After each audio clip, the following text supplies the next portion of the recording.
Hi, Kale Colts. I'm Miss B, the librarian at Kale Elementary. A lot of you know me, but I know there'll be some new Colts coming, and I can't wait to meet all of you and have library together. We're going to try something a little different before school starts. We're going to do Wizard of Oz Wednesdays. Every Wednesday, I'm going to read some of the Wizard of Oz and record it so that we can get a read aloud or two in before school starts. And we'll continue it when school gets going and have some trivia and contests. And then in the fall, we'll have a movie night where we can watch Wizard of Oz together in the gym. I'm really excited. I can read Wizard of Oz aloud and record it because it's a book published before 1923, so it's in the public domain. Normally, you're not allowed to read books and record them and then put them out on the internet, but because this is an older book, I'm allowed. I chose this book for a couple of reasons. My daughters always loved it. I borrowed her little characters that she got from her aunt when she was little. We love the story and we've seen the movie a couple of times. And it's one of the favorite books of an amazing Kale teacher, Miss Asher, who just retired. So I thought, what better book to start with for our Reading Wednesdays than The Wizard of Oz? We're going to read chapter 1 today. And before we get started, there's a couple pieces of vocabulary I think you should know. I drew them. I used to teach first grade, so I love vocabulary words. Cyclone. Now we'd probably call it a tornado. A cyclone is really any kind of twisty tropical storm, and more specifically over land, we call it a tornado now. But a cyclone is a real quick whip of wind, and in our story, it's going to play a big part in the first chapter. The other word you might find is cellar. A cellar can be very fancy, but in our story, it's a little room dug under the house, a place where the family would go if there was a cyclone coming. And that's where our story is going to begin, in Kansas. We're going to meet a few of our characters. Today we're going to meet our main character, Dorothy. Pay attention. On this figure, she's wearing some sparkly red, but listen carefully in the story and you might hear something different from the original book. Let's get started with our first chapter by Frank L. Baum. Chapter 1, The Cyclone. Dorothy lived in the midst of the great Kansas prairies with Uncle Henry, who was a farmer, and Aunt Em, who was a farmer's wife. Their house was small. For the lumber to build it had to be carried by the wagon many miles. There were 4 walls, a floor, and a roof, which made one room. And this room contained a rusty-looking cooking stove, a cupboard for the dishes, a table, 3 or 4 chairs, and the beds. Uncle Henry and Aunt Em had a big bed in one corner, and Dorothy had a little bed in the other corner. There was no garret at all. A garret is like a tower on top of a house. And no cellar except for a small hole dug in the ground called a cyclone cellar, where the family could go in case one of those great whirlwinds arose, mighty enough to catch any building in its path. And it was reached by a trap door in the middle of the floor from which a ladder led down to it, a small dark hole. When Dorothy stood in the doorway and looked around, she could see nothing but a great gray prairie on either side. Not a tree nor a house broke the broad sweep of flat country that reached to the edge of the sky in all directions. The sun had baked the plowed land into a gray mass with little cracks running through it. Even the grass was not green, for the sun had burned the tops of the long blades until they were the same gray color to be seen everywhere.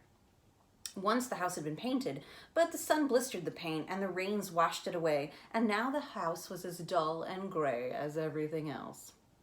When Aunt Em came to live at the house, she was a young, pretty wife. The sun and the wind had changed her too. They had taken the sparkle from her eyes and left them a sober gray, and they had taken the red from her cheeks and lips, and they were gray also. She was thin and gaunt and never smiled now. When Dorothy was an orphan, first came to her, Aunt Em had been so startled by the child's laughter that she would scream and press her hand upon her heart and ears whenever Dorothy's merry voice reached her. And she'd still look at the little girl with wonder that she could find anything to laugh about. Uncle Henry never laughed.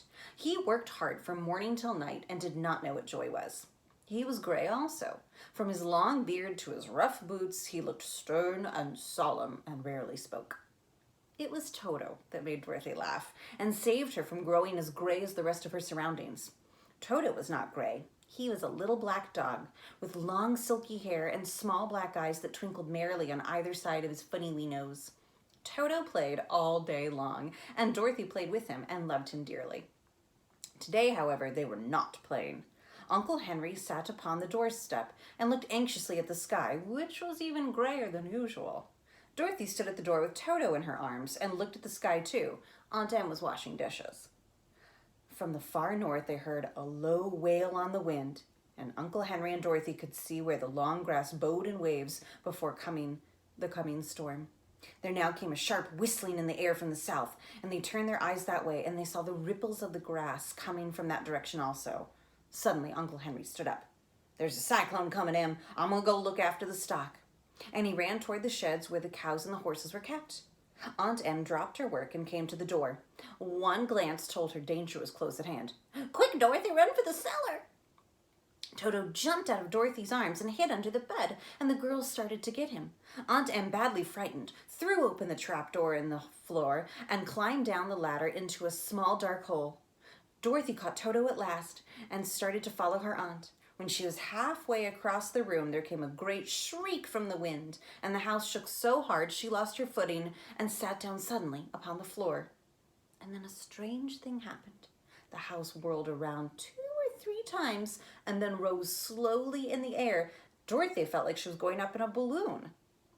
The north and south winds met where the house stood and made the exact center of the cyclone. And in the middle of the cyclone, the air is generally still, but there's great pressure from the wind on every side of the house, and it raised it up higher and higher until it was at the very top of the cyclone, and there it remained, and it was carried miles and miles away, as easily as you could carry a feather.